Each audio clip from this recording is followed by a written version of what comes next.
Hi all. Today let's take a look into the concept of lazy loading and how we can implement it in Angular so that we can improve the performance of our Angular application. So I have created an Angular 13 application which is having the Angular router, and in the route there are two routes, that is the login route and the home route. For each route, we have defined a corresponding component. For the login, we have the login component, and the home, we have the home component. And the default route is login. So now within the home component, in the HTML, we are consuming another component, that is the additional info component. So this component will not be shown by default, but it will be shown only when we click on this button. At that time, we will set this flag as true and the ngIf condition will be satisfied. So now let's run this application and see. So this is our login page. So I am refreshing that. Now once we fill the user ID and password and click on sign in, we are taken to the home route. And this is the additional info button. Once we click on that, then only the additional info component will be displayed. So by looking into this application, you can see that when we initially load the login page, actually we needn't load the home component and the additional info components. Let's go one more time to the login. So at that time, the main.js, which is our main file, which contains the application code. So if you take a look into that, you can see that it is 61 KB size. This is not minified because we are running it in development mode. And when we inspect the main.js, you can see that actually the additional info component and the home component, both these are actually present in the initial main.js itself. So this is actually an overhead because we are not actually making use of the home component as well as our additional component within the login page. This phenomena of including both the home component as well as the additional component in the main.js, this is called eagerly loading, because in the app routing module, we have eagerly loaded both the home component, and within the home module, we have eagerly loaded the additional info module, which consists of the additional info component. So when Webpack passes through all this, it will include all these eagerly loaded components as well as module, that is eagerly loaded code, within our main.js bundle itself. So in order to avoid this, we can make use of the concept of lazy loading. The most commonly used method of lazy loading in Angular is by making use of the Angular routing. So here we will be able to define lazy loaded routes. So here all these routes are actually eagerly loaded.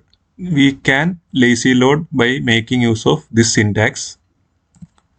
So the syntax is like load children. Then as a value for the load children, you need to pass a callback which will actually execute the dynamic import. So this is the static import. You give the import and then include the curly braces or without the curly braces. And this is the syntax for dynamic import, which will dynamically import this module at runtime, and it will return a promise. Once the module is dynamically loaded, we will be able to lazy load. So from this particular home module, so if you go to the home module, we have the common module as well as the additional info module.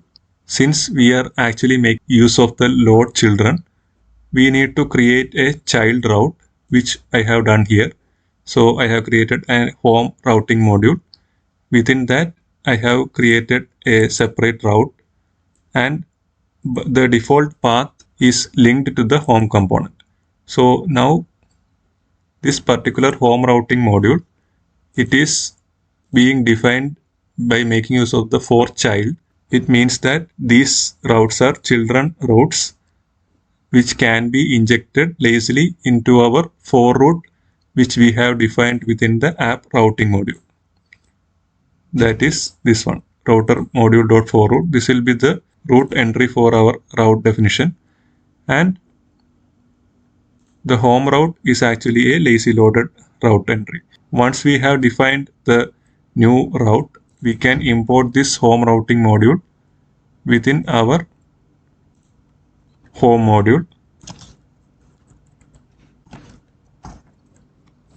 And once we have done that, we can go back to our app routing module, and from here we can remove the home module because we are lazily loading this home module here. So we no longer need to define that within our imports. So once we have removed that, now let's refresh our application and see. So in the build itself, you can see that a new chunk file has been created. That is a lazy chunk file, which consists of the name source app home module.ts.js. So this is basically the relative path of our home module.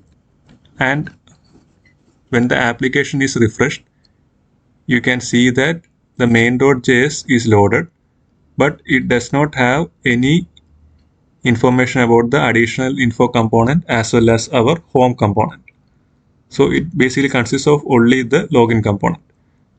And once we enter our user ID and password and clicks on the sign in, now you can see that the lazy loaded chunk file is loaded, and this chunk file will contain the information for the additional info component as well as our home component.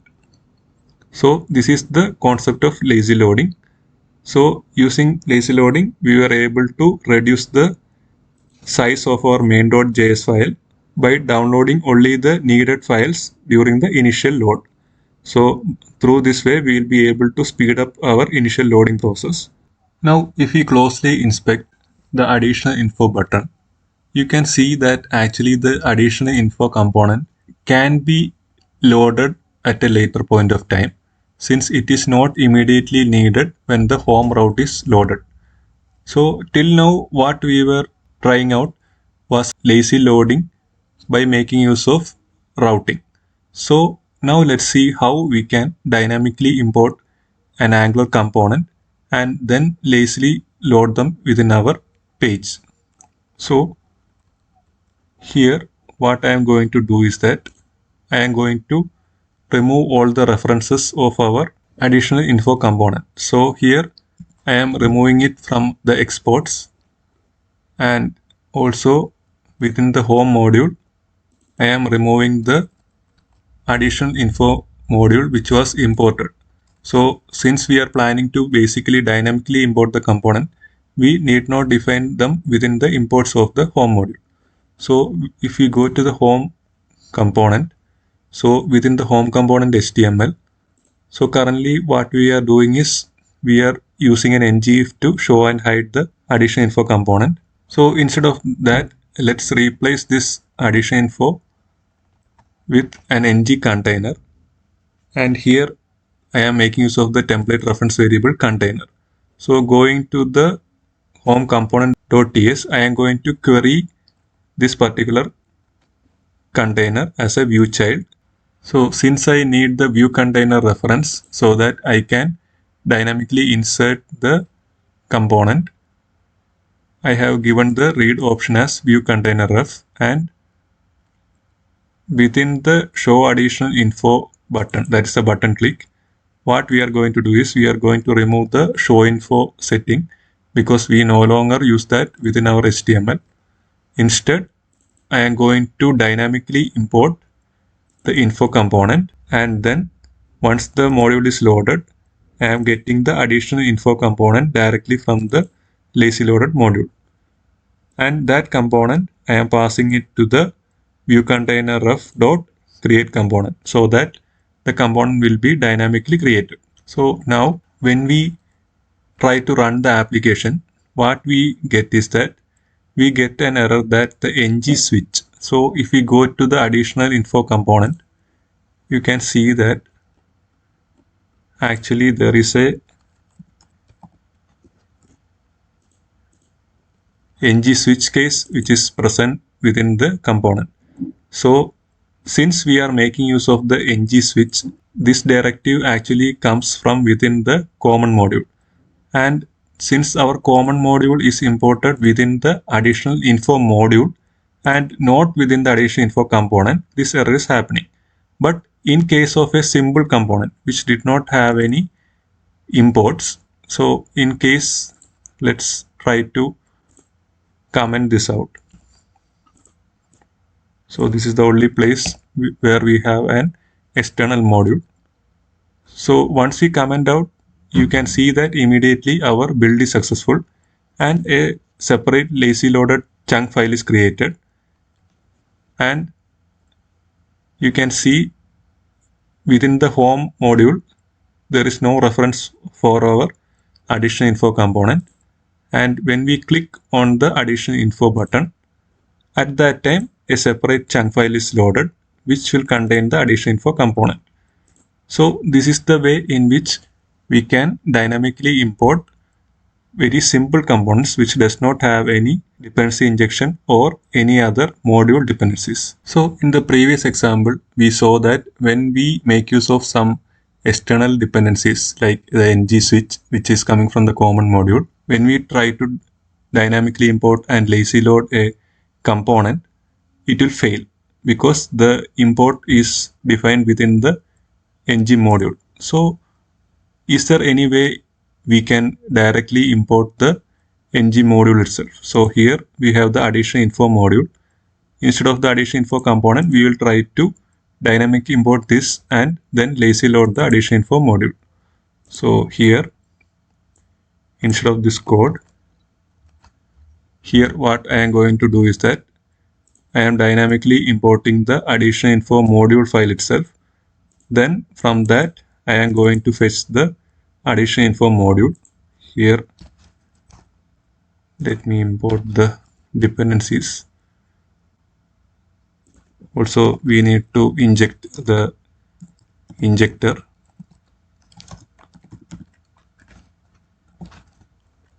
Once we get a handle of the lazy loaded module, we call this API, which creates a ng module reference based on the ng module class which we received. So here I am passing the lazy loaded module class, and then I am passing the injector which we have injected within our constructor. So one additional change we need to make within our additional info module, that is we need to add a method. So it can be given any name. So here I have given it as get component, and what it does is it is returning our additional info component. So within the ng module ref, we have a key called instance, which will be the ng module instance, and from that instance we will be able to call the method which we had created here. So we call that method and we get the component here. So that component we are passing it as a parameter to the view container ref dot create component, and as a second parameter we will be able to pass the module ref which we had created here.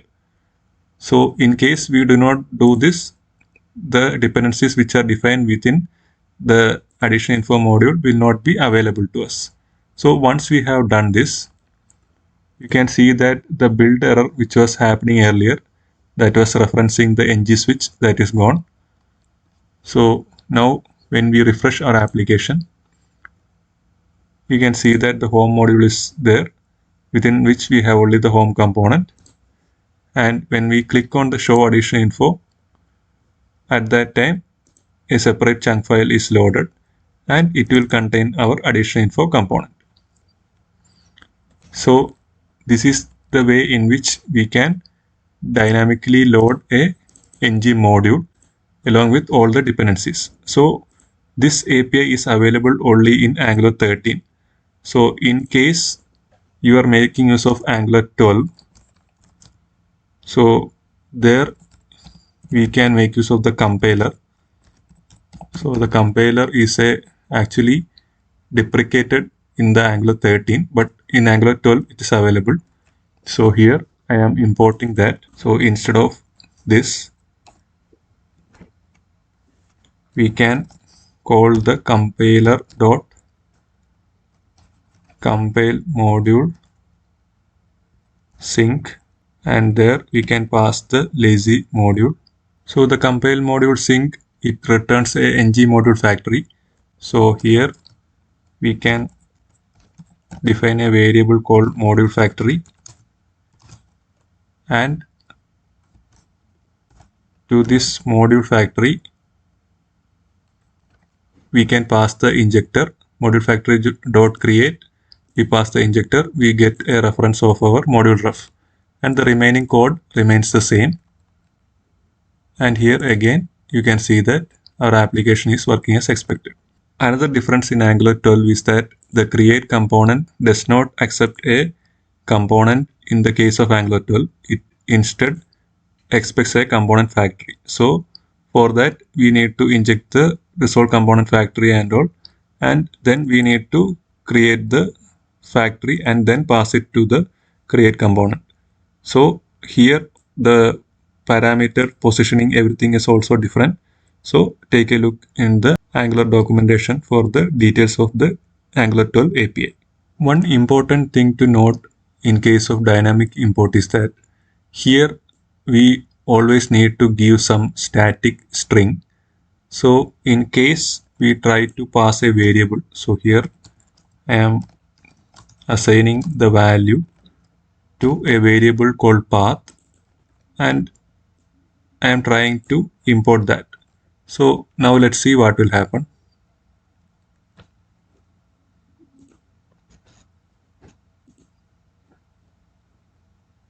So here you can see that actually it is throwing an error.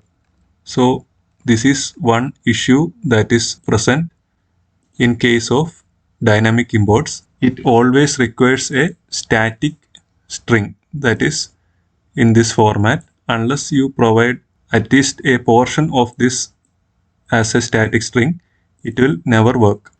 Because of this particular restriction which is imposed on the dynamic import, that is, we cannot pass a dynamic value to this import, what we can do is that we can follow a pattern which is similar to what Angular implements. So if you notice closely within the routing module, that is the load children, you can see that actually Angular is expecting a callback, and then within that we are actually statically giving the text or the path.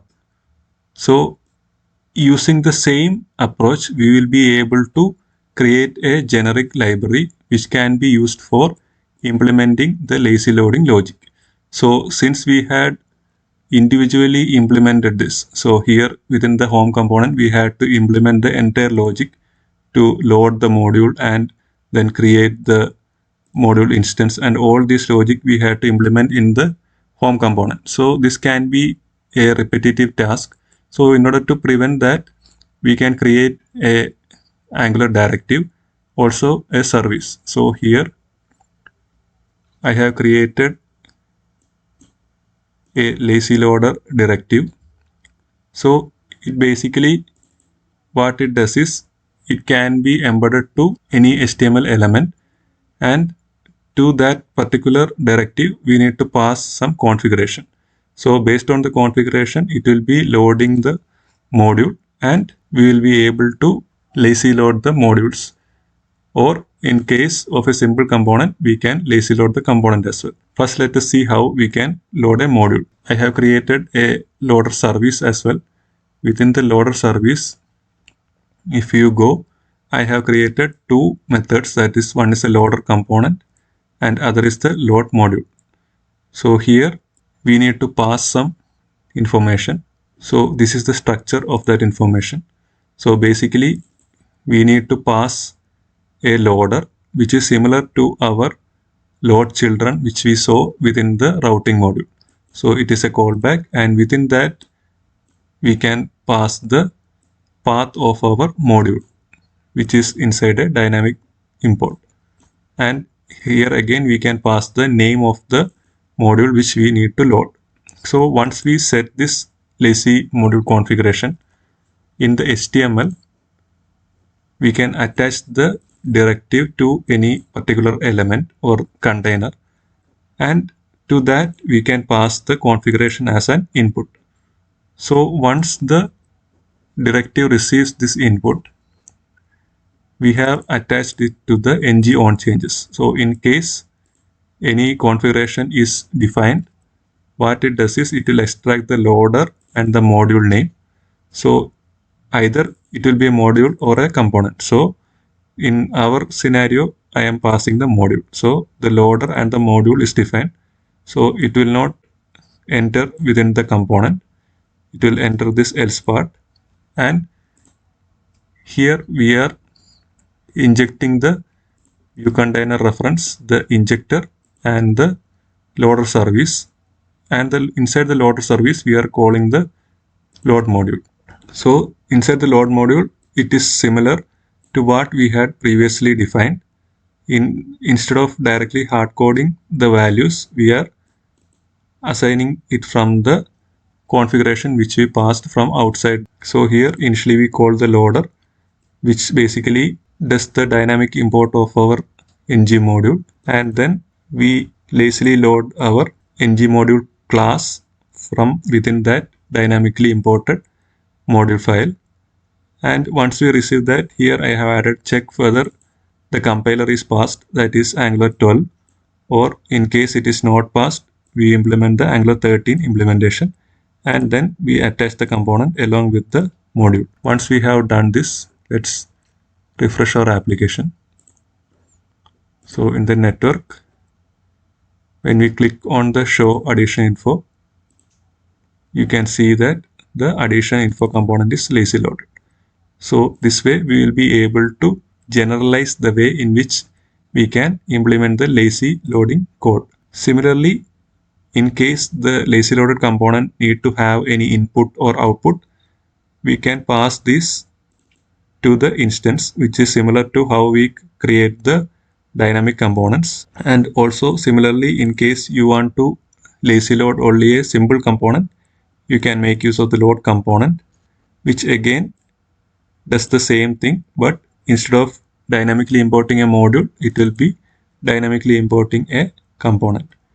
And from that, we will get the component class and we create the component. So hope you are able to get a good idea about how we can lazy load the Angular modules using route as well as without using route. See you soon. Thank you.